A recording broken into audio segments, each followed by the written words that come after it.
Buenas tardes. Hoy vamos a presentar los capítulo 20 de Teoría sobre la plusvalía, libro 3. Específicamente vamos a seguir con lo que, del punto 4 al 8, que es la continuación de hace 2 semanas. Entonces, en este punto tenemos, Marx habla de autores ricardianos o supuestamente ricardianos. Veremos por qué digo lo de supuestamente. Va a hablar de McCulloch, Wakefield, Stirling y finalmente de Mill, que es el pasaje más largo. Y habrá elementos que se repiten, elementos de crítica que se repiten de Marx hacia estos autores, pues en diferentes autores. Sobre McCulloch, os he copiado para cada autor la página cada página de los párrafos que he copiado aquí. Entonces, por ejemplo, aquí hay unos párrafos copiados de la página 153, 154, 158 y así lo haré para cada autor. Estamos hablando del libro de Fondo de Cultura Económica, traducción de Wenceslao. Bueno, por lo tanto, aquí, hablando de McCulloch, al que dedica elegantes adjetivos, yo creo que le llama de archiimpostor para arriba.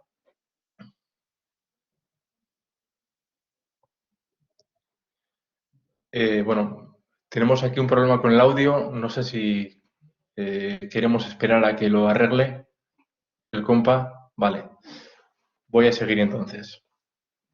Decía entonces que, Ricardo, Marx, perdón, empieza en este cuarto punto hablando de McCulloch, que es un editor, entre otros libros, de La riqueza de las naciones de Adam Smith, y en el cual pues McCulloch se permite añadir ciertos comentarios de opinión personal. Y bueno, digamos que Marx no tiene gran aprecio por lo que decía, le llama un adjetivo de los medios que utiliza es archiimpostor, y de ahí para arriba.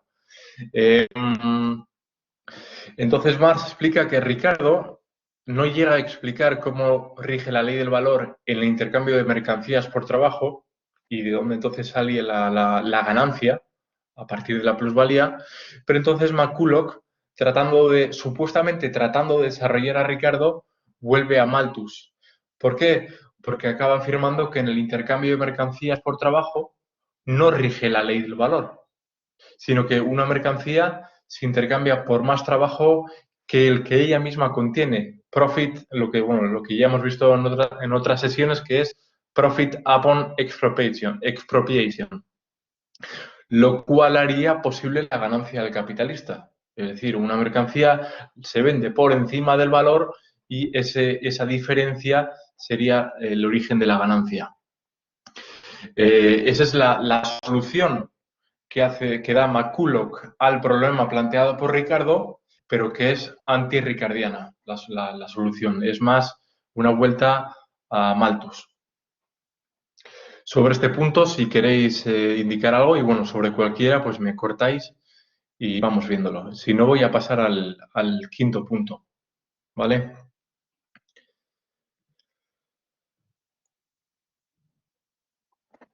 El cuarto, sobre McCulloch también hay un segundo punto, es tergiversación del concepto de trabajo al hacerlo extensivo a los procesos naturales. Identificación del valor de cambio y valor de uso. Claro, hay una observación que hace Marx, ¿no? Bueno, que hace Marx, y es el capital constante no añade no añade al producto más valor del que tenía antes de entrar en la producción. Entonces, surge la pregunta, ¿cómo explicar que capitales con diferente composición orgánica, o sea, con diferente distribución entre capital constante que no añade valor y capital variable que añade valor distribuido en trabajo pagado y no pagado, arrojen ganancias iguales? ¿Cómo es posible? Bueno, solución de McCulloch, dando a los diferentes elementos del capital la propiedad de trabajo productivo o de contribución productiva, creo que creo que dice, bueno, en cualquier caso, Ricardo no podía explicarlo porque no conocía la génesis de la tasa general de ganancia, cómo se genera, cómo se desarrolla, bueno, cómo se genera la tasa de ganancia, pero a nivel general entre capitalistas. Vemos que Marx acaba diciendo que la plusvalía se reparte entre capitalistas como si hubieran contribuido de forma proporcional cada uno con una parte de capital. Entonces, a cada uno le corresponde, entre comillas, una parte proporcional de la plusvalía en función del capital que hayan invertido. ¿Vale?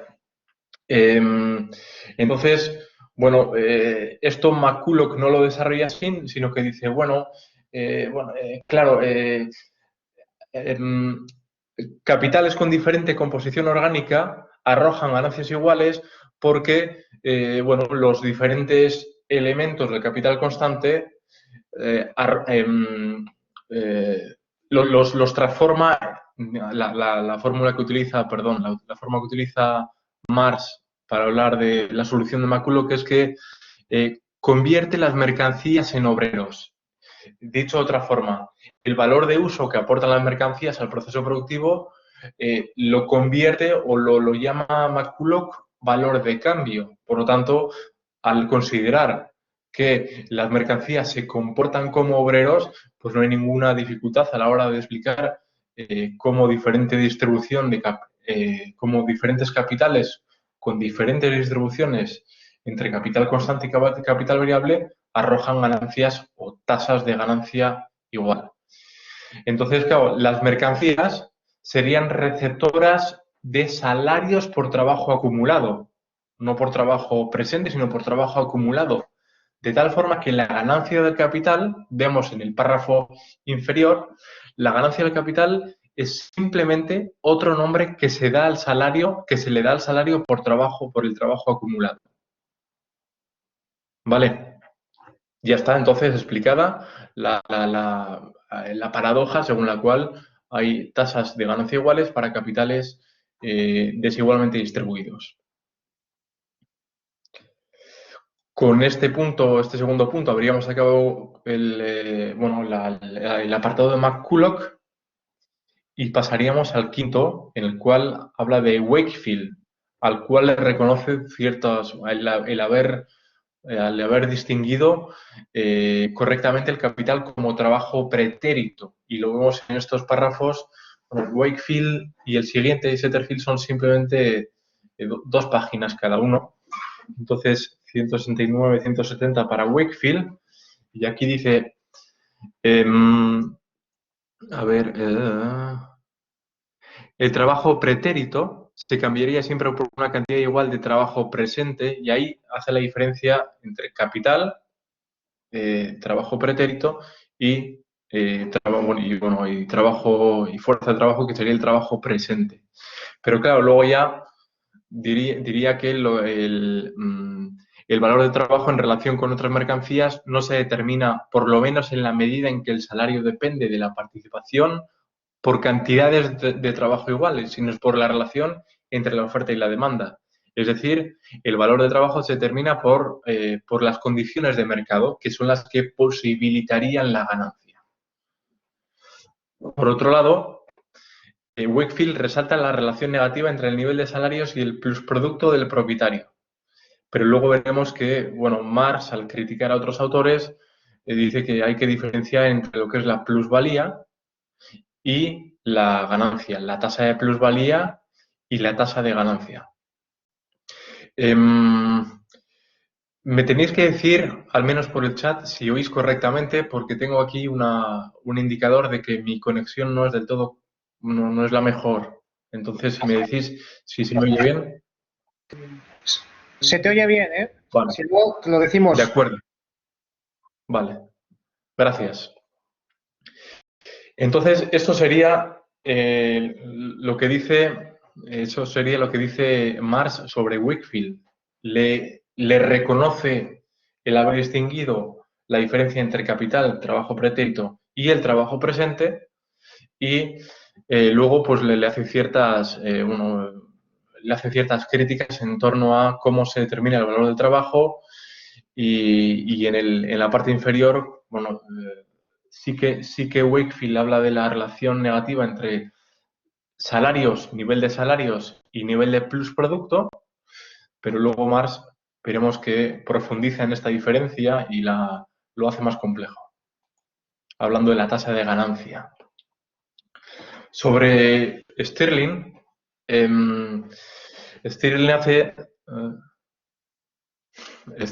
efectivamente me dicen por aquí que ya he comprobado que estáis atentillos. Stirling, he puesto Sterling abajo, pero es Stirling, explica de forma vulgar la ganancia mediante la interrelación entre la oferta y la demanda. Algo, digamos, que desarrolla aquí un poco más la crítica de Stirling de algo que ya aparecía en el autor anterior. Hace un desarrollo previo sobre diferentes condiciones en la cual el trabajo se paga a un precio y la mercancía a otro, para al final acabar concluyendo más que si descartamos todo nonsense, vemos que en Stirling el excedente proviene de que el trabajo es comprado por el capitalista en menos de lo que vale y es vendido luego bajo la forma de mercancía por encima de su precio. Vale, esta sería la fuente de la ganancia. Condiciones concretas de mercado que permiten vender por encima o por debajo de su precio. Algo que critica, por supuesto, Marx. Y el séptimo autor, o el séptimo autor al que Marx se refiere en este capítulo es John Stuart Mill, que es el punto sin duda más largo y yo creo que también el más complejo de leer, porque hay puntos, hay explicaciones sobre la importancia del capital constante y cómo afecta la tasa de ganancia que aparecen y desaparecen en el texto o aparecen de forma recurrente.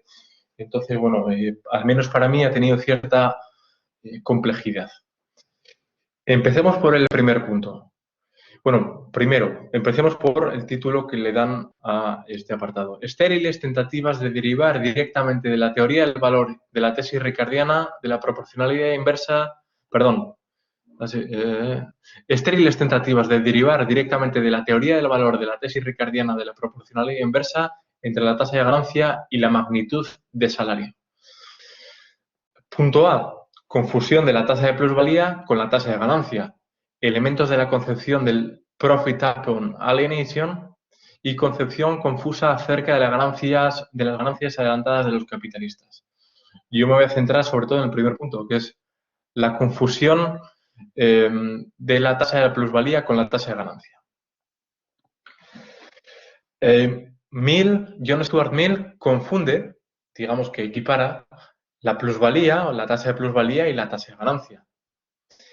Dice Mill, en el párrafo a la izquierda, página 172, el capitalista, al reconocer el capital, solo repone el salario del trabajador empleado. Por tanto, todo se reduce a ganancia y salario. Entonces hay una relación directa e inversa entre el salario y el nivel de ganancia, o el nivel de plusvalía, porque los equipara. Como todo se reduce a ganancia y salario, ¿cómo se calcula la tasa de ganancia? Pues ganancia entre salario, porque bueno, todo se reduce a eso. Sería la confusión entre tasa de ganancia y tasa de plusvalía. Marx responde, cuidado, porque una cosa es la tasa de plusvalía y otra cosa es la tasa de ganancia. El capitalista, al reponer el capital, repone trabajo pagado y el no pagado por el capitalista que le vendió la mercancía que utilizará como capital constante. Es decir, el capitalista no solo repone trabajo pagado, sino también repone trabajo no pagado por el capitalista anterior. Es decir, el capitalista repone todo el coste de la mercancía que ha utilizado como capital constante, siendo indiferente si el capitalista que le ha vendido esa mercancía ha pagado y no pagado al obrero en una proporción u otra. Vale, al final el capitalista tiene que reponer toda la mercancía. Entonces, la tasa de ganancia encierra determinaciones independientes de la tasa de plusvalía. Es decir, en términos matemáticos, la tasa de plusvalía es plusvalía entre entre capital variable, y la tasa de ganancia tiene más elementos, es plusvalía entre capital constante más capital variable. Entonces, puede haber variaciones en la tasa de ganancia que pueden no deberse a variaciones del coste salarial o incluso evolucionar en el mismo sentido y en sentido opuesto a la tasa de plusvalía. Es decir, puede subir la tasa de ganancia cuando sube el coste de la mano de obra. Entonces, podría estar cayendo la tasa de plusvalía y subiendo la tasa de ganancia.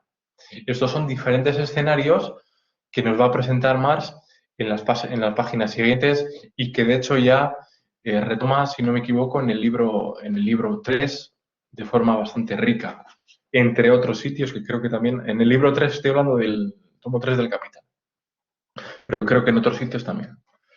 La memoria ahora me falla, pero bueno, creo que no se encuentra solo en este capítulo presente y en el Capital. Si veis algún elemento de los párrafos que he copiado o de párrafos que he omitido, porque he omitido mucho y creo que me he intentado concentrar o resumir de la forma más adecuada posible, pero me he podido dejar elementos fuera, entonces no dejéis de mencionarlos. Ahí va, ¿he pasado yo? No.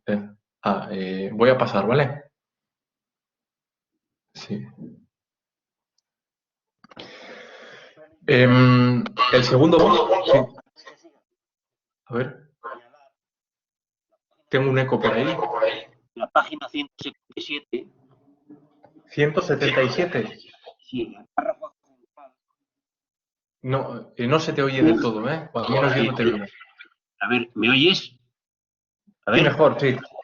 Sí. Vale, y digo que el párrafo central dice algo que lo repite en otros momentos, pero que es importante no por el debate que está teniendo con Mill, sino por ejemplo, las interpretaciones neorricardianas que se hacen hoy, o las lecturas neorricardianas de Marx. Suponer que un producto se produce sin capital constante, es decir, simplemente mediante trabajo añadido, en cuyo caso se demuestra naturalmente lo que se trataba de demostrar, a saber, que ganancia y plusvalía son idénticas, y también, por tanto, que la tasa de ganancia solo depende de la relación entre el plustrabajo y el trabajo necesario. Si suponemos que el capital constante es igual a cero, habremos descartado la dificultad planteada por la existencia del capital constante, simplemente haciendo caso omiso de este. O resolveremos la dificultad sencillamente suponiendo que la dificultad no existe. Bueno, esto me recuerda bastante a, por ejemplo, al teorema de Oquisio o a la interpretación de Ricardo de Sraffa, que ha sido utilizada luego por otros autores para decir que Sraffa demuestra que Marx se equivocaba, porque en muchos de esos modelos lo que se hace precisamente es eso, suponer que la producción de mercancías se hace solamente con mercancías, caso de Sraffa, o suponer que toda la producción es puramente trabajo fechado, como hacen otros posricardianos. Eso, Marx en este párrafo y en otros, en el que vuelve a insistir en lo mismo, pues dice que es una abstracción absurda, porque la abstracción no significa suprimir elementos de la realidad, sino la abstracción consiste en identificar los elementos determinantes de esa realidad, es decir, simplificarla en forma de modelo. Un modelo no se puede construir a base de suprimir la realidad, sino de simplificarla, que no es lo mismo. Es decir, las teorías de la plusvalía no suelen ser leídas por los que como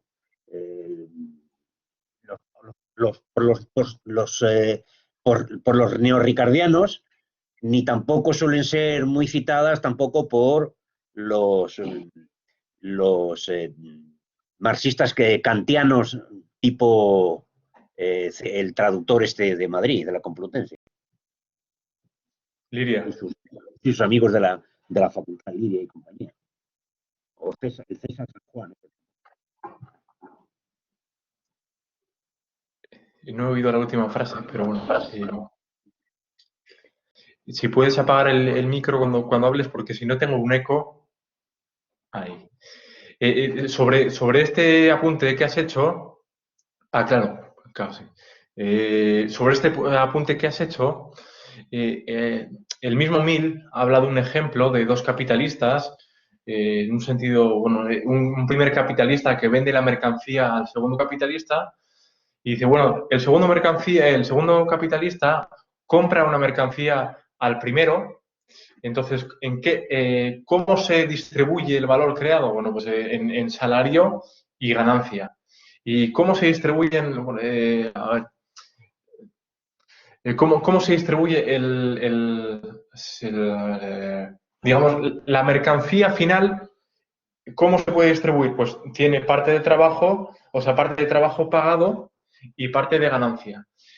Pero Marx dice, oye, ¿y el capital constante que tiene el primer capitalista y el segundo capitalista?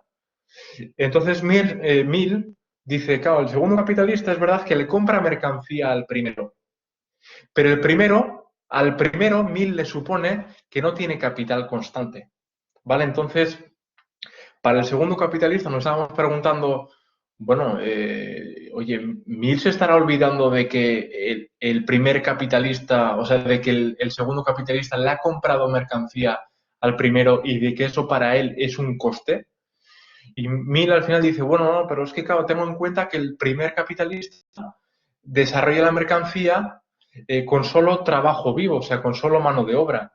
Entonces, Mill está omitiendo para el primer capitalista el capital constante. Para el segundo no, pero para el primero sí. Entonces, Marx le dedica una frase en la página 180 que es, el señor Mill, habrá que leer el contexto, pero el señor Mill descarta esta dificultad con respecto a los 60 quarters que forman el capital constante, apunto yo, del segundo capitalista, al dar por supuesto que todo el producto se distribuye aquí entre capitalista y obrero, es decir, que en la formación del capital constante, de los 60 quarters de simiente y herramientas, no entra capital constante alguno. Y aquí viene la frase muy en la línea de lo que ha dicho Joaquín antes. Lo que había que explicar en el capital 1 se supone descartado en el capital 2, con lo que el problema queda eliminado. Eso es, ha descartado la realidad, no la ha simplificado. Entonces, claro, tiene todo el sentido, después de esta omisión flagrante de la realidad, tiene todo el sentido equiparar plusvalía y ganancia. Porque el capitalista a la hora de hacer cuentas tiene una plusvalía y tiene un coste salarial y se omite el coste del capital constante. De ahí la distinción que hace Marx. En el segundo punto hay una aparente variación en cuanto a la tasa de ganancia cuando se combina la producción del capital constante con su elaboración en manos de un capitalista. Decimos, bueno, de acuerdo, si para un capitalista el capital constante hay que tenerlo en cuenta a la hora de calcular la tasa de ganancia, ¿cómo variaría la tasa de ganancia del capitalista y del conjunto de capitalistas si se concentra el proceso productivo no solo de la producción final de la mercancía, sino también de las mercancías previas que hacían falta, si se concentra en manos de un capitalista? Es decir, si el capitalista acapara desde la primera etapa hasta la última etapa de producción de un producto. Si el capitalista se encarga de gestionar y de proveer los medios para la siembra y recogida del algodón y luego también para su elaboración. Bueno, decimos, bueno, claro, entonces si el capitalista se procura la producción de sus propios materia prima, tecnología y demás, ¿sube la tasa de ganancia? Puede parecer que sí. Bueno, de hecho, en este ejercicio de abstracción máxima, sí, podemos responder que sí sube la tasa de ganancia. ¿Por qué? Porque el capitalista, al emplear a más obreros, tiene una mayor fuente de plusvalor. Digamos que un productor de vino, se encarga no solo de la producción de vino y su embotellamiento, sino también de la producción de botellas, de las botellas que va a utilizar para la producción del vino. En este caso, acapara toda la plusvalía, no solo de la producción y embotellamiento final, sino también de la producción de botellas. ¿Vale? Y luego además, o sea, por un lado, tiene una mayor fuente de plusvalor y luego además se reduce el valor del capital constante adquirido a otros capitalistas. Ya no adquiere la botella, sino que adquiere igual el material necesario para hacer la botella, contrata a obreros que hagan las botellas y se queda con ese plusvalor y entonces además el capital constante adquirido es menor. Claro, la ganancia total de la clase capitalista no cambia, solo se traslada del libro del capitalista que proveía a este capitalista de este ejercicio. O sea, en el ejemplo de las botellas diríamos que la ganancia pasa del capitalista que producía botellas al capitalista que ahora acapara todo el proceso de producción, no solo del vino, sino también de las botellas en las cuales va a meter el vino. Entonces, la ganancia pasa, se traslada de un capitalista a otro, pero la tasa de ganancia efectivamente subiría para el conjunto de capitalistas de esta economía. Ahora, este ejercicio que hemos hecho así imaginativo es poco lógico. De hecho, los capitalistas no operan en este sentido, sino que tratan de ahorrar tiempo en el proceso de producción. ¿Y cómo se logra eso? Especializándose en procesos concretos. Puede parecer entonces que sube la tasa de ganancia porque sube la plusvalía y baja el capital constante. Eso venía de la diapositiva anterior. No obstante, decimos, no es así como operan. Procurarse la tecnología, materiales, etcétera, que necesita, le implica un mayor coste que comprarlos a proveedores especializados. Claro, yo creo que no hace falta explicar nada aquí, ¿no? El capitalista busca ahorros en el coste de producción y solo en el caso en el que fuera un gran productor de vino, productor y distribuidor de vino, quizás le merecería la pena tratar de producir sus propias botellas, tratar de hacer una inversión necesaria, una inversión mínima necesaria para que la producción de botellas le resulte interesante, le resulte rentable, porque si no, lo que va a hacer es delegar o comprar las botellas y otro tipo de mercancías a otros capitalistas que se han especializado en esa fase del proceso de producción de la botella de vino final. Entonces, una cosa es lo que podamos plantear a nivel de imaginar sobre la concentración de capitales por un solo agente o por un solo capitalista, y otra cosa es lo que vemos, la lógica económica empleada por cada uno de ellos.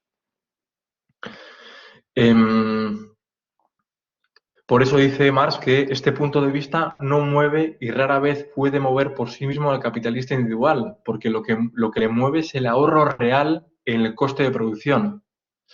Por eso le hace falta una escala mínima necesaria, o sea, ser él su propio mercado del material, del capital constante que va a querer producir. O sea, un pequeño productor de vino va a delegar la producción de botellas en otro especializado. No conozco mucho el sector de vino, igual alguno de los presentes nos puede ilustrar un poco más, pero Cune, igual una gran distribuidora de vino, habría que ver si le merece la pena especializarse en la producción de botellas de vino o si prefiere especializarse meramente en la distribución y quizás producción y coordinación de productores. Así por comentar, no conozco el caso exacto, pero puede ser una posibilidad. Veo comentarios por aquí, si os queréis parar en alguno, pues vamos viendo, ¿vale? Porque a mí no me da tiempo a leerlos. Entonces, este segundo punto de Jonas Stuart Mill quedaría ventilado en principio y nos queda el último punto de Jonas Stuart Mill antes de pasar a a la conclusión. El último punto, si no me equivoco, tiene 3 diapositivas, ¿eh? Es el más largo. Sobre las estélices tentativas de... no, perdón. Sobre la influencia de los cambios del valor de capital constante en la plusvalía, la ganancia y el salario. O sea, Marx está advirtiendo, cuidado, porque la plusvalía no es lo mismo que la ganancia. En la ganancia, en la tasa de ganancia, hay componentes que afectan a la tasa de ganancia, pero no solo a la tasa de ganancia, sino también quizás a la misma ganancia, al mismo volumen de ganancia o al mismo valor de la fuerza de trabajo. Entonces, esto es lo que intenta investigar y dejar claro Marx, en contraposición a John Stuart Mill, que hace un poco una amalgama de todo, simplificando hasta, bueno, simplificando en grandísima medida, hasta el punto de que deja de tener sentido su razonamiento. Entonces, la variación en el valor del capital constante hace variar la tasa de ganancia. En la medida en que se mantiene la inversión inicial, también afecta a la masa del plusvalor. ¿Y esto por qué? Digamos que el productor de camisas de algodón ve que se le abarata mucho el coste del algodón por una buena cosecha, por una mejora tecnológica, por lo que sea. Entonces, ahorra, puede comprar una misma cantidad de algodón por mucho menos dinero. ¿Qué puede hacer? Puede invertir la misma cantidad de dinero comprando más algodón, más mano de obra y, por lo tanto, tener más masa de plusvalor. Entonces, la variación del valor del capital constante puede afectar no solo a la tasa de ganancia, sino también a la masa del plusvalor, a la masa de plusvalía que va a tener al final en la medida en que contrate más o menos mano de obra, considerando constante la tasa de plusvalía. Y si es un bien de consumo obrero, también altera el valor de uso del salario. ¿Por qué? Porque digamos que se abarata el coste del algodón. Eso permite al obrero consumidor, bueno, en la medida en que el obrero sea consumidor de algodón, el abaratamiento de ciertos valores de uso le permite acceder a más valores de uso, a más bienes de consumo obrero. Y todo ello sin que haya variado el valor del trabajo, ¿vale? O sea, ha variado la tasa de ganancia, ha podido incluso variar la masa de plusvalor y también incluso en la cantidad de bienes de uso a adquirir por parte del trabajador. Y todo ello sin variar el valor de trabajo y también manteniendo constante de momento la tasa de plusvalía. ¿Vale? Aquí yo creo que hay un error en la página 197, pero ya me diréis vosotros, a ver, 197. En la página 197, que es, bueno, empieza el párrafo, el primer párrafo es una continuación de la página anterior. Lo voy a leer, ¿vale? Empieza en la página 196, en el último párrafo. Y a la inversa, en caso de encarecimiento del algodón. Si el obrero siguiera trabajando el mismo tiempo y percibiera, al igual que antes, un salario equivalente a 10 horas, el valor de su trabajo seguiría siendo el mismo, lo que hemos dicho, pero el valor de uso descendería en la medida en que consumiera él mismo artículos de algodón. En este caso, el valor de uso del salario descendería, pero su valor y la tasa de ganancia se mantendrían iguales, aunque bajase la tasa de ganancia. Aquí hay una repetición. La tasa de ganancia se mantiene igual y luego dice que baja la tasa de ganancia. Está haciendo el ejercicio hipotético de que la tasa de plusvalía se mantiene constante. Por lo tanto, yo creo que la primera mención a la tasa de ganancia quiere decir realmente tasa de plusvalía. Es decir, la frase quedaría, en este caso, el valor de uso del salario descendería, pero su valor y la tasa de ganancia, en este caso, el valor de uso del salario descendería, pero su valor y la tasa de plusvalía se mantendrían iguales, aunque bajase la tasa de ganancia. Creo que esta sería la frase correcta, pero repito, me corregís.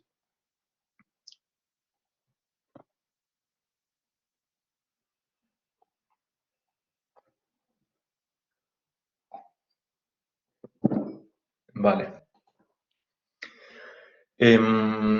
Bueno, este primer punto, en el cual la variación en el valor del capital constante hace variar todos estos tres elementos, puede llegar a hacer variar estos tres elementos. En este mismo punto, que bueno, de hecho es el último de John Stuart Mill, dice, una variación de la productividad que afecte de forma duradera al valor del capital constante afecta al reparto del tiempo de trabajo entre pagado y no pagado. Recordemos que el desarrollo de la relación capital-trabajo y la generación de plusvalía es posible en la medida en que aumenta la productividad de los procesos productivos, de tal forma que el trabajador necesita menos tiempo para reponer su salario, para reponer la cantidad de bienes a adquirir, y entonces dedica más tiempo a generar la plusvalía del capitalista. Esto es un poco lo que viene a decir aquí Marx. Si por tanto se operase un cambio de valor constante, no simplemente transitorio, de la materia prima o de la maquinaria que entra en esa mercancía, una alteración de valor que obedezca a un cambio en cuanto a la productividad del trabajo que produce esa materia prima y esa maquinaria, en una palabra, el capital constante contenido en la... ¡Ay! Se me acabó la frase, pero llegaría a decir que una variación en la productividad que afecte de forma duradera al valor del capital constante afecta al reparto del tiempo de trabajo entre pagado y no pagado. Si aumenta la productividad, y no estoy hablando ya la productividad del capitalista en cuestión, sino de los capitalistas, por ejemplo, que proveen a este capitalista, el tiempo de trabajo pagado puede reducirse en beneficio del trabajo no pagado, fuente de la plusvalía. ¿Vale? De esa forma, un cambio en el capital constante de forma duradera, gracias a cambios en la productividad, afecta al valor del trabajo y a la plusvalía. Recordamos que aquí estamos viendo, más allá de la simplificación que hace John Stuart Mill de la relación negativa entre valor del trabajo y plusvalía, Marx dice, bueno, hay un tercer elemento que es el capital constante, que no solo afecta a la tasa, sino que a veces puede afectar al valor de trabajo y a la masa de plusvalía. Este es un caso claro. En la medida en que la clase capitalista aumenta la productividad, puede reducirse el valor, bueno, puede afectar al valor de trabajo y a la plusvalía, porque reduce el tiempo de trabajo pagado. Entonces, el tiempo de trabajo necesario para reponer el salario no depende solo de la productividad de la empresa o sector en cuestión, sino de la productividad de las ramas que la nutren de mercancías. ¿Vale? Incluso me atrevería a decir aquí de las ramas que nutren al obrero de sus bienes, de sus valores de uso. Si no hay preguntas, pasamos al último aspecto de este último punto de John Stuart Mill.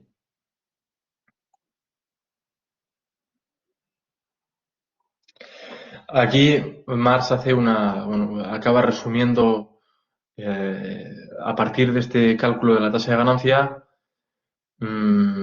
dice que la tasa de ganancia se determina primero por la tasa de plusvalía, relación entre plusvalía y capital variable o salario, que sube o baja directamente con arreglo a la productividad e inversamente en relación al coste de producción del salario, a la cantidad de horas que hace falta para reponer los bienes de uso del trabajador y, segundo, a la proporción entre capital variable y capital total, ¿vale? Porque el capital variable sería sería la fuente de plus trabajo, mientras que el capital constante solo añade el valor que ya tenía a la hora de adquirirlo. El uso de materia prima más cara en un sector respecto a otro, a igual costo salarial, arroja una tasa de ganancia menor que en el primero que en el segundo. Por ejemplo, esta es la página 207 a 211. Lo voy a buscar aquí, 207, porque habla de un ejemplo en el cual un capitalista utiliza obreros.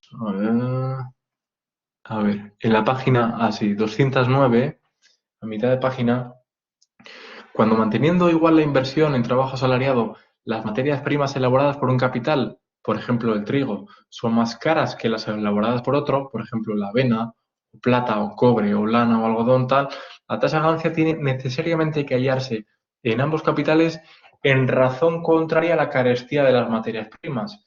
Cuanto más cara la materia prima, para igual inversión en trabajo asalariado, menor será la tasa de ganancia en ambas o en cada rama industrial. Pero luego hay una igualación de las tasas de ganancia entre capitalistas, porque, bueno, por esa igualación de las tasas de ganancia entre sectores, lo que veíamos de la perecuación de la tasa de ganancia en el libro, en el tomo 3. Espera, ya no sé dónde estoy. Ah, sí, aquí en las diapositivas. Entonces, a pesar de la diferente composición entre capital constante y capital variable, la plusvalía al final se distribuye para lograr tasas de ganancia iguales. Y aquí he visto lo que puede ser un error, me corregiréis, pero bueno, un error o quizás, no sé, ahora vemos, pero merece la pena igual pararse un momento a verlo. En la página 209, justo la que estaba leyendo, vemos que hay un capitalista A que utiliza materia prima más barata que el capitalista B y entonces dice, a ver, si por tanto se obtiene por término medio la misma ganancia en ambas ramas industriales, ello se debe solamente a que la plusvalía se distribuye en común entre los capitalistas, no en proporción a la plusvalía que cada capital obtiene en su esfera especial de producción, sino en proporción a las magnitudes de los capitalistas que la emplean. Esto puede suceder de dos modos. A, que elabora el material más barato, vende su mercancía a su precio real y percibe también, por tanto, la plusvalía producida por él mismo. El precio de su mercancía equivale a su valor. B, que elabora el material más caro, vende su mercancía en más de su valor y carga en el precio, lo mismo que si hubiera elaborado material más barato. Y cuando A y B cambian sus mercancías, para A es lo mismo que si hubiera cargado en el precio de su mercancía menos plusvalía de la que realmente encierra.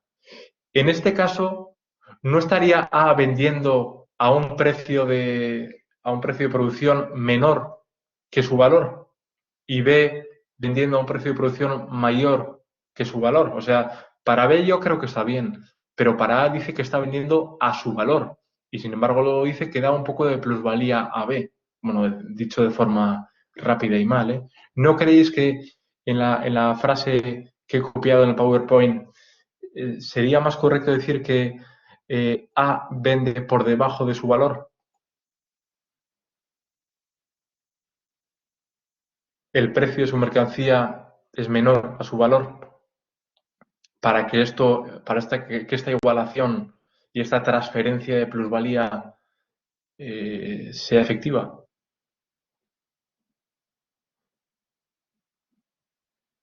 Tened cuidado que si no contestáis me lo voy a dar por correcto, ¿eh?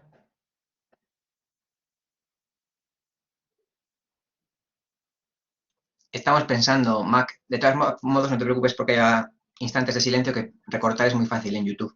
Recortar cachos del vídeo. Sí, no, por el silencio no me acuerdo, o sea, no me preocupo, solo por eso, pues igual también una frase tan concreta hace falta un poco de tiempo para reflexionar y tal, pero bueno, yo lo veo bastante claro, sobre todo por lo que dice después, ¿eh?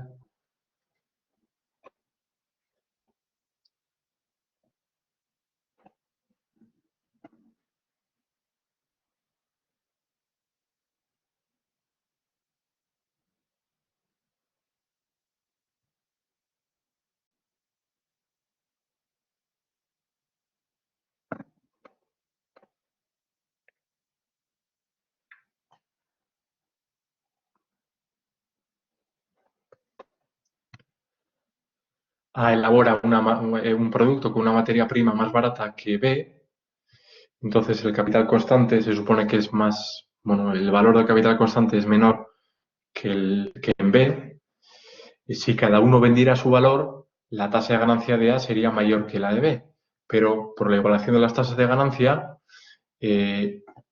A vende por debajo de su valor y no a su valor, y B vende por encima de su valor. Por lo tanto, eso le permite, dicho bueno, de forma figurada, coger un poco de plusvalía de A. ¿Qué es lo que de hecho dice después? Es lo mismo que si hubiera cargado en el precio de su mercancía menos plusvalía de la que realmente encierra.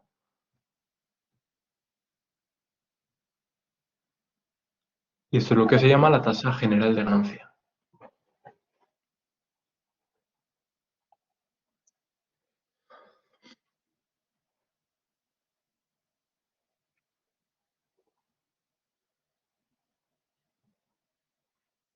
Bueno, la tasa general de ganancia dice que es cuando se reparten la plusvalía y se ponen de acuerdo con ello. Pero yo creo que el ejemplo que presenta es un ejemplo efímero, en tanto en cuanto se supone que el precio de venta de A tenderá a bajar y el precio de venta de B tenderá a incrementarse siempre y cuando esas diferencias de coste de la materia prima se mantengan en el tiempo. No sé si me explico.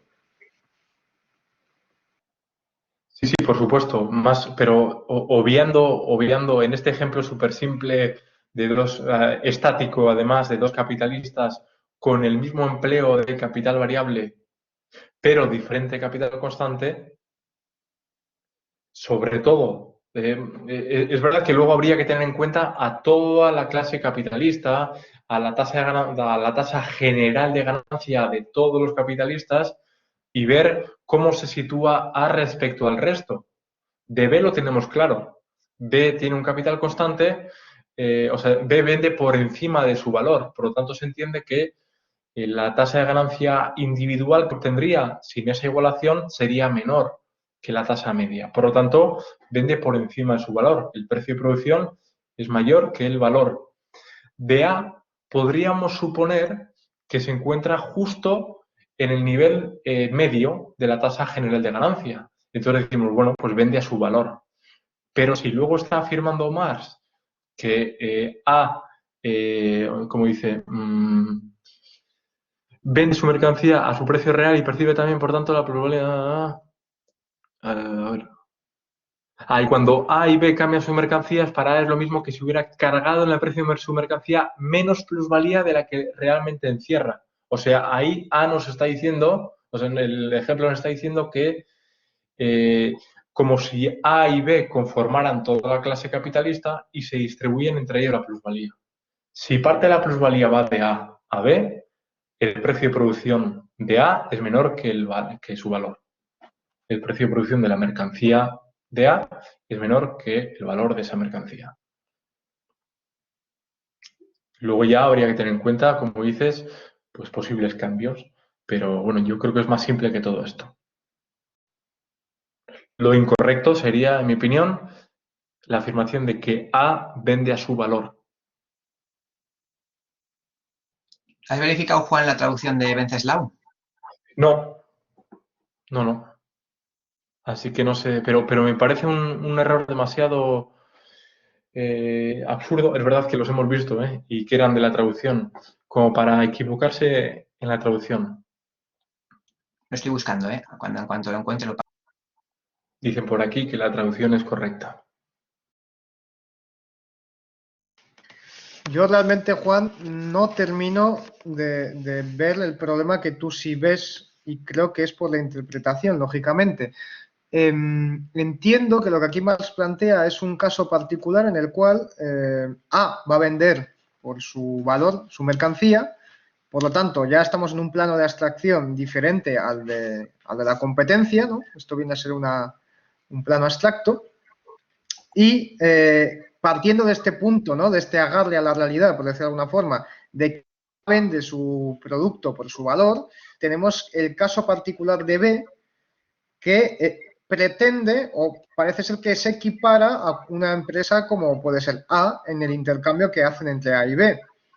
Y cuando nos habla de que utiliza el material más barato, más caro, ¿no? La materia prima más cara y como que sufriese un recargo, yo lo que estoy entendiendo es que aquí y que, claro, B no se vende por su valor, yo lo que estoy entendiendo es un caso muy particular que le sirve a Marx de ejemplo para explicar pues, la posibilidad, ¿no?, de este encuentro que iguala las tasas de ganancia, pero que en este caso B no estaría realmente vendiendo por su valor, como indica Marx en este ejemplo, sino que por intentar equipararse a las condiciones de mercado apropiadas, podría decirse, pues va a reclamar ese recargo cuando vende.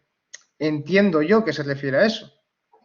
Es decir, que B está implementando una materia prima más cara de forma, en cierto modo, innecesaria, entiendo yo. Pero bueno, No, deja que no, lea, porque no lo tengo tan claro. Perdón, creo que no, son dos capitalistas que elaboran bienes diferentes para los cuales es necesario materia prima diferente, una más barata que otra. Entonces, B no aplica un recargo porque calcula la tasa de ganancia media, entonces dice que a él le corresponde más plusvalía. B no hace ese tipo de reflexiones, sino que la competencia lleva a igualar las tasas de ganancia, por lo tanto, en los hechos se transfiere la plusvalía entre capitalistas. Entonces, a mí me queda claro, bueno, perdón, de momento veo claro que esto es incorrecto en la medida en que primero afirmamos que A vende a su valor y luego afirmamos que A, la frase exacta es lo mismo que si hubiera cargado en el precio de su mercancía menos plusvalía de la que realmente encierra. Por lo tanto, ahí se ve que A vende a menos de su valor. Sí, releyéndolo sí que tiene, o sea, entiendo tu perspectiva. Sí, yo creo que es un error entonces, porque efectivamente, ¿no? Cuando dice que la mercancía A se vende por una plusvalía, por un precio que encierra menos plusvalía que la que contiene, y viendo, observando no esas diferencias del valor de la materia prima como digamos un error o una divergencia con respecto a la ley del valor, sino como diferentes mercancías, ¿no?, directamente, diferentes capitales constantes, que claro, eso repercute en diferentes proporciones entre capital y trabajo, pues sí, sería, digo yo, correcto, ¿no?, hablar que aquí es que el problema es que la mercancía, aunque se venda por su precio de producción, sigue estando determinada por el valor de cambio, ¿no?, por el valor real. Entonces, no sé hasta qué punto esta parte de vende su mercancía a su precio real, cuando está hablando de A, que sería, digamos, donde está el error. Yo creo que igual sería más apropiado decir que vende su mercancía por debajo. No, claro, sería por debajo de su valor hipotético, pero sí, no, que el precio de mercado no incluye toda la o el precio de producción, mejor dicho, no incluye toda la plusvalía que contiene. Sí, yo creo que tienes razón, que eso se podría haber expresado mejor. Sobre todo si lo que quiere decir es lo que estamos pensando que quiere decir, que yo creo que todo indica que sí. Bueno, la primera parte del párrafo explica lo que quiere decir. En la primera parte del párrafo dice: la tasa de ganancia tiene necesariamente que hallarse en ambos capitales en razón contraria a la carestía de las materias primas. Si por tanto se obtiene por término medio la misma ganancia en ambas ramas industriales, ello se debe solamente a que la plusvalía se distribuye en común entre los capitalistas, no en proporción a la plusvalía que cada capital obtiene en su esfera especial productiva, sino en proporción a las magnitudes de los capitalistas que la emplean. Es decir, aquí lo que está explicando es cómo se forma la tasa general de ganancia. Es un párrafo importante. Pero lo que quiere explicar es que, en la frase anterior, cuando manteniendo igual la inversión en trabajo asalariado, las materias primas elaboradas por un capital, por ejemplo el trigo, son más caras que las elaboradas por otro, por ejemplo avena o plata o cobre o lana o algodón, la tasa de ganancia tiene necesariamente que hallarse en ambos capitales en razón contraria a la carestía de las materias primas. Sí, entonces, cuanto más cara la materia prima, más baja la tasa de ganancia del capitalista. Pero esto es antes de la igualación, entiendo yo. Entonces, para que haya igualación, tiene que haber distribución de plusvalía. Si la plusvalía de un capitalista A va al capitalista B para permitir esa igualación de la tasa de ganancia y conseguir la tasa general, el capitalista A, que ha dado plusvalía, entre comillas, estará vendiendo por debajo de su valor. El capitalista B, que ha recibido plusvalía, estará vendiendo por encima de su valor. Eso es lo que yo entiendo claramente, que empieza tomando dos capitalistas diferentes, con dos capitales constantes diferentes, dos tasas de ganancia arrojadas diferentes, pero luego se consigue la general con la transferencia de plusvalía. Pero entonces, si uno vende a su valor y otro vende por encima de su valor, yo creo que ahí está el problema. Uno tiene que vender por debajo y el otro por encima.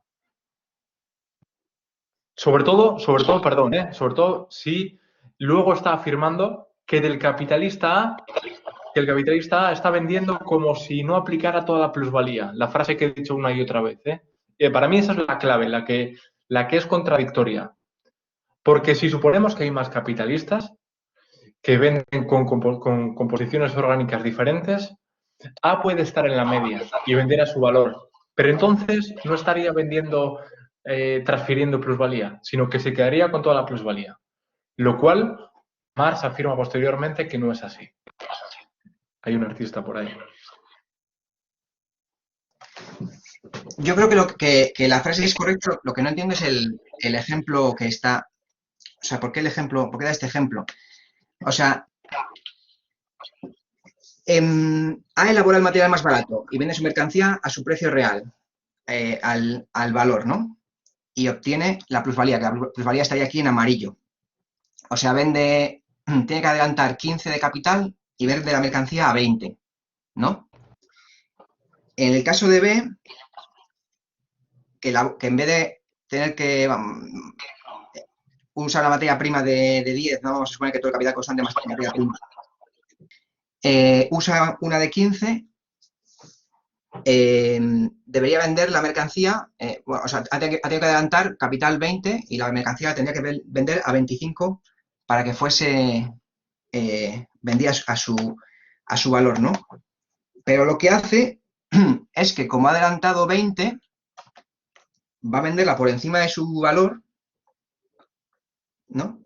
Lo dice aquí, vende su mercancía más de su valor y carga en el precio como si hubiese elaborado con material más barato. O sea que, como invierte 20, invierte 20, en vez de venderla a 25, la vende en la proporción que le equivaldría a A, ¿no? Que ha invertido 15 y ha obtenido... No, a la general. Bueno, en este caso... Y la general se forma entre los dos. No. En este caso no, claro. Es que este es el ejemplo que está dando. Lo que está diciendo es, hay dos formas. Una es la general, uno suma y otro resta, y otra es este primer caso en el cual A no suma, A no resta, pero B suma doble. El ejemplo se resume a eso. Hay dos formas de hacer la tasa general de ganancia. Una, que lo que sube uno el otro la baja, o que A venda su valor y B venda por encima. Y cuando B le cambia a A, le está recibiendo plusvalía en el intercambio de B con A. Eso es difícil explicar entonces con estas categorías que uno venda por encima si el otro no vende por debajo, si solo tenemos a dos. Sí, pero lo que hacen es, como B ha adelantado 20, no va a obtener 25, porque A adelanta 15 y obtiene 20. Entonces, B lo que hace es, en vez de vender a 25, vende a, no sé decirlo ahora, a 27, y cuando A con B se intercambian, se produce el mismo efecto que si A y B vendiesen a directamente al precio que sea. Uy, no sé. El que está poniendo el ejemplo de arriba, estos dibujos y tal, y las líneas de arriba, luego se plasman en el vídeo, ¿no? Sí. Vale, vale. A ver, voy a intentar comprender. El capitalista A arriba tiene un capital constante menor, el capitalista B tiene un capital constante mayor, los dos tienen el mismo capital variable, la misma tasa de plusvalía, la tasa general de ganancia es del 40% y para que los dos vendan obteniendo esa tasa de ganancia, el precio de producción de A tiene que ser 140, o sea, menor que su valor, y el precio de B tiene que ser, pues no sé, 2.10 ponía ahí. Bueno, o sea, lo que ha escrito este compa, creo que, bueno, viene a refrendar lo que yo digo. Pues ahí lo que falta decir es que en el caso primero que menciona Marx, B vende a 220. Ese es el caso que está poniendo Marx. Ya, pero entonces eso es un profit upon al inicio. Perdona, Sí. 200. Si A vende a 150, obteniendo una tasa de ganancia de 50 sobre 100, del 50%, y B quiere lograr esa tasa de ganancia, solo se consigue aplicando un recargo que eso es profit upon al inicio, ¿no? Que es meter ahí un recargo tipo un margen sobre el coste, bueno, algo más típico de post-keynesianos y compañía. Pero lo dice la frase explícitamente. Vende su mercancía en más de su valor y carga en el precio. O sea, lo dice explícitamente. ¿Vende su el ejemplo, mercancía? Sí. el ejemplo, Joaquín, perdón. El ejemplo es clarísimo. Vamos, el precio directo de A son 150. Y el precio de producción, es decir, cuando realiza la tasa media de ganancia, es 140. Es decir, para A es lo mismo que si hubiera cargado en el precio de su mercancía menos plusvalía de la que realmente encierra. Porque ha cargado 40, no 50. O sea, que es lo que dice Marx. Pero yo creo que eso contradice, o sea, yo creo que eso es correcto, pero eso contradice a la frase que, en mi opinión, es incorrecta, salvo que yo lo haya entendido mal, que es que entonces el valor de la mercancía del capitalista A, ¿cuánto es? A 150. ¿A cuánto está vendiendo? A 140. Por lo tanto, el capitalista A no está vendiendo a su valor. No, si lo está diciendo Marx, es como si vende, cuando intercambian, por tanto, de producción, es como si hubiera cargado en el precio, 130, menos plusvalía, 40, de la que realmente encierra, 50. Es correcto. O sea, lo que dice Marx es lo que corresponde a la perecuación de la tasa de ganancia, a la formación de la tasa general de ganancia. Hay una frase anterior que dice, esto puede suceder de dos modos, que yo creo que de ahí puede venir mi mala comprensión, porque no veo los dos modos. Pero bueno, A, que elabora el material más barato, vende su mercancía a su precio real y percibe también, por tanto, la plusvalía producido por él mismo. El precio de su mercancía equivale a su valor. Claro, si vendiera a un precio directo, si vendiera al precio de 150. Porque Elabora el material más es que barato. Sí. en la traducción dice primero A y luego B. Dice, y cuando A y B cambian sus mercancías, No. y en el alemán dice, cambian entonces, primero explica B. Se te oye muy bajito. Cambian entonces A y B sus mercancías, con lo cual no venden a sus precios directos, venden a precio de producción, con una tasa general de ganancia. No me vale a mí la explicación. ¿Dónde estaría el error entonces? No, el error está en decir que A vende a su valor. O sea, Está diciendo A vende a su valor, B vende por encima de su valor. Y cuando A y B cambian sus mercancías, para A es lo mismo que si hubiera cargado en el precio de su mercancía menos plusvalía, o sea, precio de producción menor que su valor. O como si ambos A y B cargasen de antemano una tasa de ganancia proporcional a la magnitud. O sea, hay dos formas de ver la misma cosa, pero al final B vende por encima, A vende por debajo. Entonces, cuando dice que elabora el material más barato, vende su mercancía a su precio real, el precio de su mercancía equivale a su valor. Porque está diciendo antes del intercambio, es decir, antes de la formación de la tasa general de ganancia. En ese caso, diría que B también vende a su valor. Y luego ya en el intercambio se consigue esa igualación. Pero no, está diciendo A vende a su valor, B vende por encima. Y luego en el intercambio se consigue esa transferencia de plusvalía. Entonces, en mi opinión, entiendo tu razonamiento como en dos tiempos, o creo que lo entiendo. Pero en ese caso habría que decir A vende a su valor, B vende a su valor y en el intercambio se ajustan los precios de producción para conseguir esa transferencia. Pero aquí está diciendo A vende a su valor, B vende por encima y en el intercambio se consigue que A venda por debajo y B por encima. Porque la tasa de ganancia de A es mayor y todos los capitalistas se fijan en la tasa de ganancia de los demás para tener la tasa media.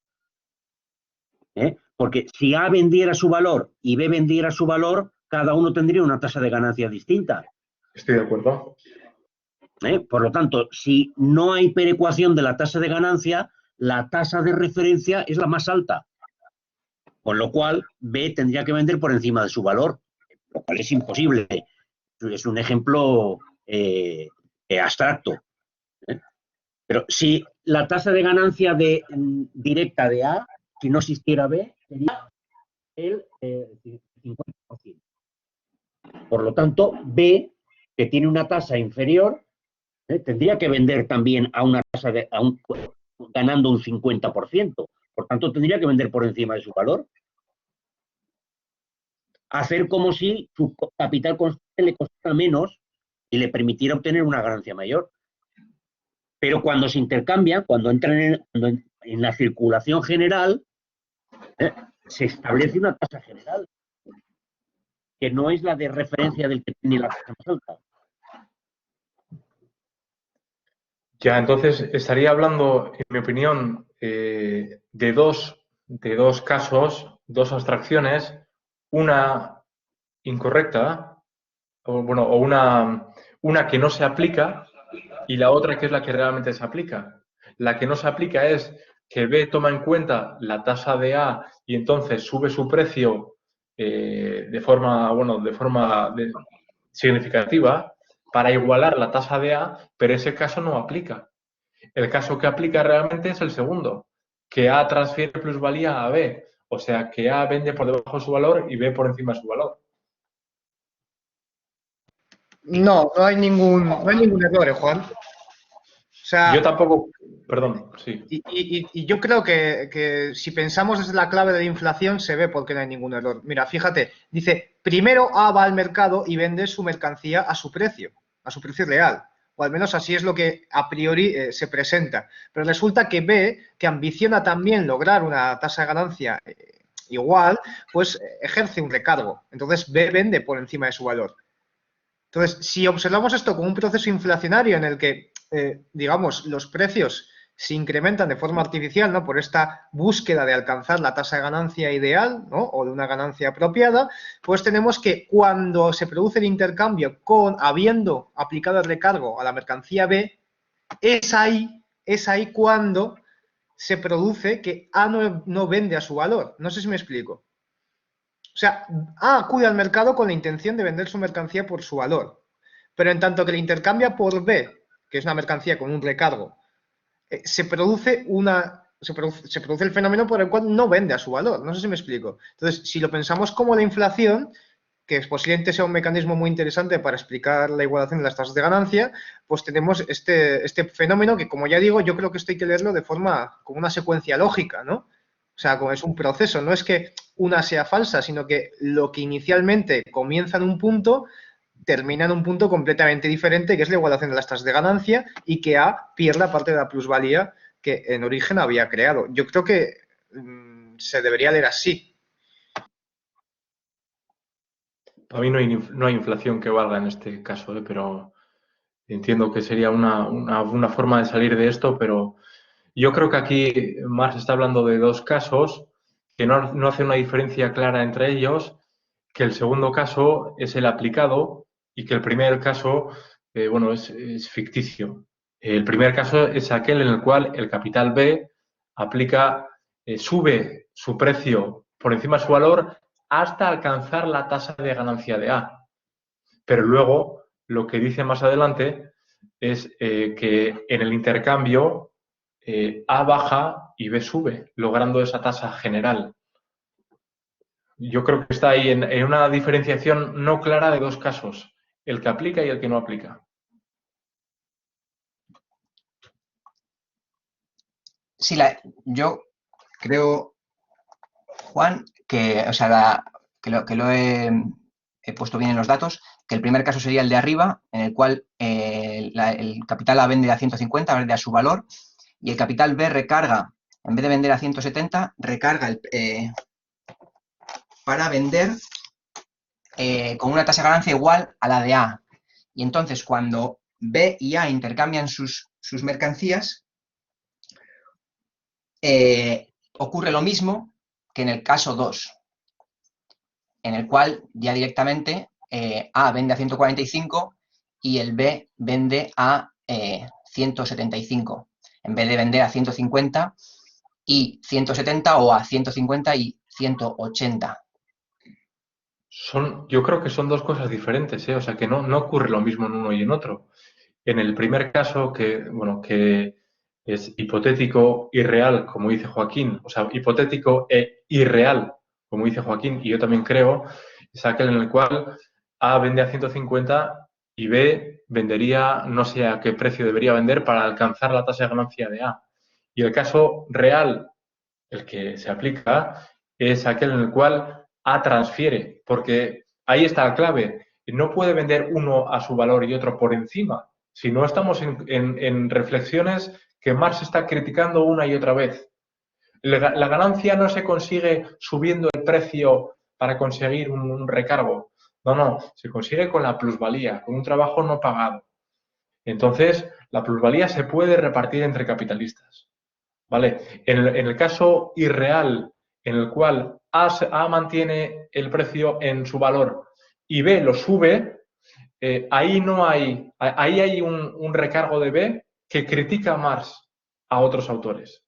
En el caso que aplica es cuando en el intercambio A tiene que, bueno, hablando en términos figurados, A va a transferir plusvalía a B bajando su precio de producción. Por eso yo creo que son casos bien diferentes. En uno hay transferencia de plusvalía y por tanto es correcto, y en el otro hay recargo artificial de un capitalista diciendo, pues yo quiero ganancia, pues subo el precio. Vale, por eso para mí el caso 2 es el correcto y simplemente yo creo que no está del todo clara la distinción y la crítica de Marx al primer modo. Pero bueno, eso ya es la última frasecita que he añadido, ya es una consideración, bueno, todo es una opinión personal, pero creo que la pequeña crítica a la forma de expresarse de Marx, eso ya es súper personal mío. Sí, yo pienso que si habla de los dos modos, me parece extraño que lo diga de manera arbitraria Marx, contradiciéndose a todo lo que lleva diciendo en todas las páginas anteriores, ¿eh? Yo me imagino que en algo estaría pensando, y probablemente en algo real. O sea, que los procesos de igualación de la tasa de ganancia, en algún momento histórico, esté pensando él en casos como ese que dice, de que no directamente aparece una tasa ya producida, sino que una de las ramas vende por encima de su valor. No me extrañaría que estuviese más pensando en algo de eso, si no, sería tremendamente extraño. Es verdad que luego en el párrafo posterior habla de una condición temporal muy favorable para un capitalista en el cual el capital constante baja, el valor del capital constante baja fuertemente. Bueno, lo voy a leer porque igual no estoy siendo muy exacto, ¿eh? Esta nivelación no se opera naturalmente cuando el capital constante de un determinado capital, como las materias primas, por ejemplo, disminuye o aumenta temporalmente bajo la influencia de las épocas del año, etcétera. Aunque no hay razón alguna para dudar de que las ganancias extraordinarias obtenidas por los cotton spinners en los años especialmente favorables hacen afluir a esta rama industrial un volumen de nuevos capitales que dan impulso a gran número de nuevas fábricas y y luego viene un año malo y tal, y lo contrario. Pero ahí está diciendo que, bueno, que puede haber una ganancia porque, o sea, una ganancia extraordinaria más allá de esta explicación general de reparto de plusvalías. Vale, o sea, yo creo que igual aquí está diciendo que, bueno, este primer caso irreal no es la explicación general. La explicación general sería el caso B que hemos expuesto aquí. Pero bueno, vamos. Nos estamos saltando por encima que Marx empieza la frase diciendo esto puede suceder de dos modos. O sea que claramente estaba pensando en un proceso y habla de dos modos. A mí me parece un poco no fiel a lo que está diciendo aquí si decimos que el primero nos lo quitamos de encima porque es irreal y el segundo es el real.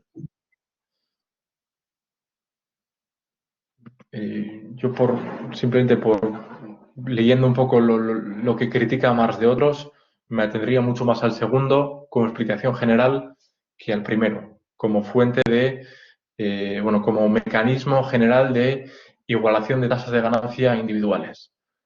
Lo que Marx llama la tasa general de ganancia. Esa es lo que se llama la tasa general de ganancia, ¿no? Ya producida, ¿no? Pero está hablando de cómo se llega a esto y que esto puede suceder de dos modos.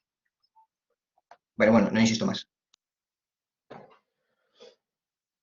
Bueno, si queréis, acabo ya porque quedan dos observaciones finales y luego la conclusión que hace Marx sobre la crítica a todos los autores ricardianos que hemos visto en este vigésimo capítulo, creo que se dice vigésimo. Dos observaciones, bueno, perdón, no he acabado el cuadrito de la izquierda, sí, lo he acabado, sí. Dos observaciones finales sobre, bueno, hay un punto que no he puesto, me estoy dando cuenta ahora. Hay un punto que no he puesto que es en la página 210. Marx habla de un caso en el cual a ver, en segundo lugar, si este segundo lugar no creo que sea el segundo caso al que se refiere Marx antes. Si el costo de producción de la maquinaria, las materias primas y el capital constante se mantiene igual, puede ocurrir que se necesite un volumen mayor de él y que por tanto aumente su valor, al igual que el volumen empleado crece en virtud de las nuevas condiciones de producción de los procesos en que aquellas partes integrantes entran como medios de producción. Igual no se entiende de momento, pero creo que con lo que viene a continuación se entiende. En este caso, al igual que en el ejemplo anterior, el aumento de valor del capital constante hace descender la tasa de ganancia, pero de otra parte, estas variaciones en las condiciones de producción se encargan de demostrar por sí mismas que el trabajo se ha hecho más productivo y que, por tanto, se ha elevado la tasa de la plusvalía. Es decir, un caso en el cual entra más capital constante justamente porque hay un desarrollo tecnológico que permite emplear más materia prima, por ejemplo, con la misma mano de obra. Eso hace que caiga la tasa de ganancia y puede estar produciéndose al mismo tiempo que sube la tasa de plusvalía. ¿Por qué? Porque gracias al desarrollo tecnológico hace falta menos tiempo para reponer el salario. Y además entra mucha más materia prima porque puede ser gestionada por el proceso productivo. ¿Vale?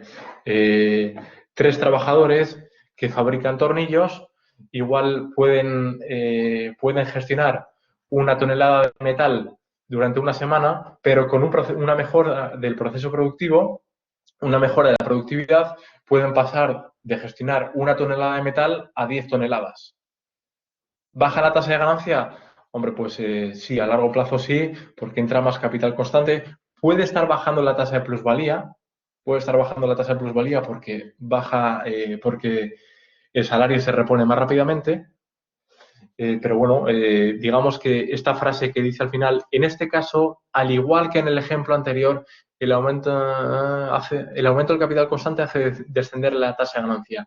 Pero, de otra parte, estas variaciones en las condiciones de producción se encargan de demostrar por sí mismas que el trabajo se ha hecho más productivo y que, por tanto, se ha elevado la tasa de plusvalía.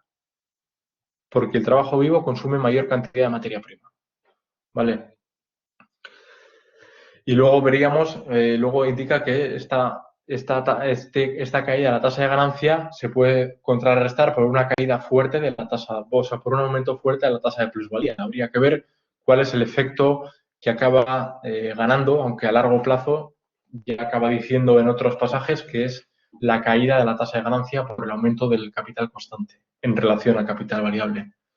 Pero bueno, es un apartado en el cual también vemos que la variación del valor del capital constante, esta vez porque cambia el volumen, no cambia el valor de la materia prima individual, sino que cambia el volumen gestionado, pues este aumento del capital constante hace caer la tasa de ganancia así a priori, a pesar de que esto se debe, muestra que hay un avance tecnológico. Luego ya podría haber evoluciones en la tasa de plusvalía que compensaran, o más que compensaran incluso la evolución, o sea, esta entrada de capital constante mayor. Y ahora sí que paso a las dos observaciones finales que hace Marx sobre Mill. Fijaos, después de todos los ejemplos, además repetitivos y en muchos casos, en mi opinión, un poco confusos sobre cómo afecta el capital constante a la tasa, a la masa de ganancia y al valor de la fuerza de trabajo, al final estas dos tesis o estos dos apuntes, sobre Mill se los ventila en cosa de 4 parrafitos, 2 copiados de Mill y 2 de cosecha propia. El capital no tiene, estrictamente hablando, ninguna fuerza productiva. Esto es contrario a lo que hemos visto se me olvida, siempre le cambio el nombre, pero se llamaba, estoy cambiando yo de página, ¿eh? Esto es John Stuart Mill, al contrario que, no, a ver, dejadme ver, creo que es McCulloch. Esto, McCulloch atribuye a los diferentes elementos de la naturaleza, Mac para los amigos y peores cosas para los enemigos, atribuye a los diferentes elementos de la naturaleza y a las diferentes componentes del capital constante, les atribuye la capacidad de crear valor, más allá del valor que ellos mismos ya tienen a la hora de entrar en el proceso productivo. Entonces, aquí, Mill, es verdad que a ver, ¿dónde estábamos? Aquí, no. Sí.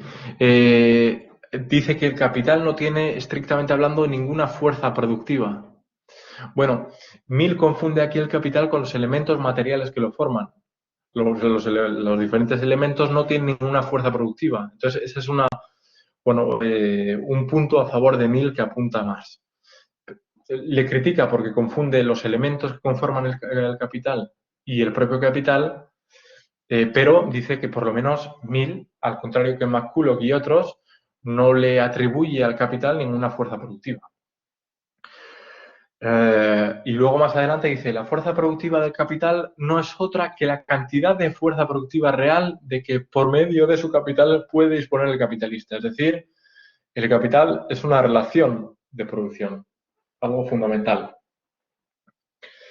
Estas serían las dos observaciones finales que atribuye parcialmente Marx a Mill, y acaba con la conclusión de que toda la exposición acerca de la escuela ricardiana pone de relieve la disolución de esta escuela en 2 puntos. Primero, que lo hemos visto fundamentalmente en Mac, cambio entre capital y trabajo en consonancia con la ley del valor. O sea, ¿cuál es de dónde viene la ganancia si el trabajo se está vendiendo a su valor? Que es la confusión que tenía, lo que confundía a Ricardo lo que McCulloch llega a tergiversar para decir que, bueno, que al final hay un recargo positivo que es el que permite la ganancia. O que hay condiciones de mercado que permiten vender el trabajo por debajo de su valor y vender la mercancía hecha con trabajo por encima de su valor, como decía el sexto punto. Y segundo, formación de la tasa general de ganancia. Y al identificar la plusvalía y ganancia, pues se están dejando de lado un montón de determinaciones y no se comprende la relación entre values y cost prices o precios de producción que les llamará posteriormente. Estos son los 5 puntos que tocaban para hoy. Yo no sé si hay dudas o lo que sea, o apuntes de todo tipo. Bueno, si vamos a volver al párrafo que tanto tiempo nos ha llevado, decir que hay una pequeña, no es que esté mal la traducción, pero hay un pequeño error, justo en la primera frase de Marx.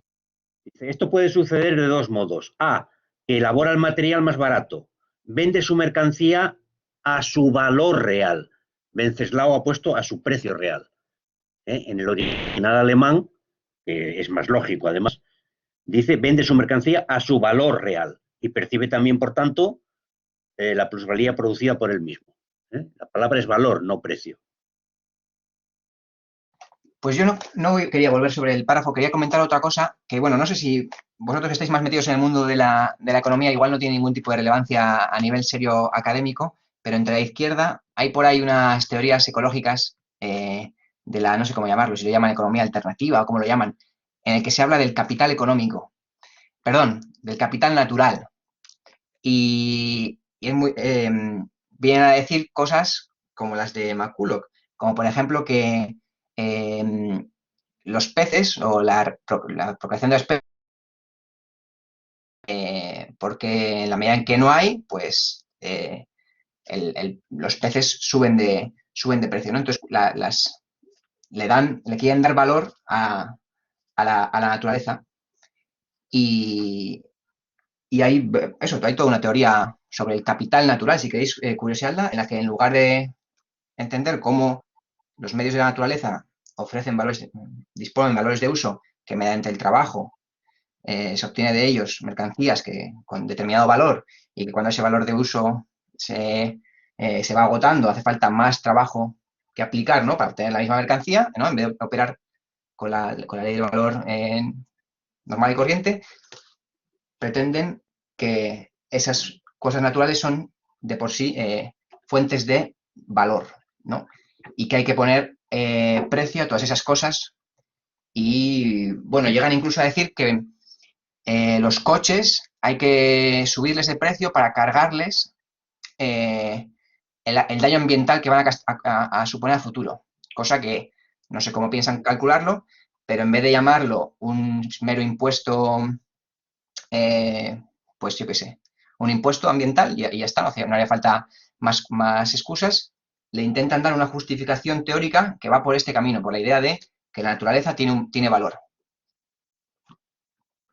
Está bien tener los párrafitos de McCulloch para ver lo viejo que es la idea. Yo creo que aquí solemos caer en un error, que es no reconocer que hay gente que da a las diferentes palabras categorías diferentes o significados diferentes. Entonces, es como el debate el debate recurrente sobre si diferentes trabajos son productivos o no. Si alguien pretende justificar que el trabajo de un funcionario es productivo en un sentido marxista, en mi opinión está bastante equivocado. Sin embargo, si tomas la definición trabajo productivo de otra forma y no en un sentido clásico, en un sentido basado en la economía política, mucho menos de Marx, puedes llamarle trabajo productivo a cualquier cosa. Lo mismo que puedes llamarle capital a una cosa, a un elemento de la naturaleza o a lo que quieras. Entonces, en el momento en el que una persona dice que leyendo a Marx puede considerar que un banco de peces es capital, pues yo pensaría que está equivocado. Sin embargo, si esa misma persona no reivindica a Marx ni a la economía política para decir que un banco de peces es capital, pues bueno, primero defíneme lo que entiendes tú como capital, porque es posible que no estemos utilizando las mismas definiciones. Sí, sí, el problema serio de esto es que yo lo he escuchado en círculos comunistas y como completando a Marx, ya sabéis cómo es esto de la idea de que Marx se dejó cosas fuera y que hay que completarle, y esta es una de las categorías para completar lo que Marx dejó fuera. Y estaba mirando ahora en Wikipedia, en su día me leí más de un texto al respecto, pero en Wikipedia lo dice claramente: el capital natural constituye una forma de estimación del valor de un ecosistema, una alternativa a la visión más tradicional según la cual la naturaleza y la vida humana no constituyen recursos naturales pasivos sin producción propia. Se equipara así el capital natural al capital productivo. Y sí, si esto no lo hubiese visto en círculos de izquierda que se define como comunista, no lo compartiría como un problema. Pero sí. Ahí la ventaja es que, bueno, se puede recurrir a la obra de Marx para discutir el tema. Pero luego, a la hora de discutir en el día a día sobre diferentes categorías, muchas veces es que partimos de puntos diferentes. Entonces, uno cree que estamos partiendo del mismo punto, pero, por ejemplo, tú puedes estar hablando de valor en términos marxistas y otro puede estar hablando de valor en términos morales o yo qué sé. Lo cual, por eso hay que comprobar. Tú me dices entonces que en este caso ocurre en círculos de izquierda y en círculos comunistas, ¿no? Entonces, ahí sí que habría un problema, en mi opinión, pero si no, primero hay que comprobar que partimos de definiciones y de inspiraciones similares, porque si no, no tendría sentido la discusión en sí.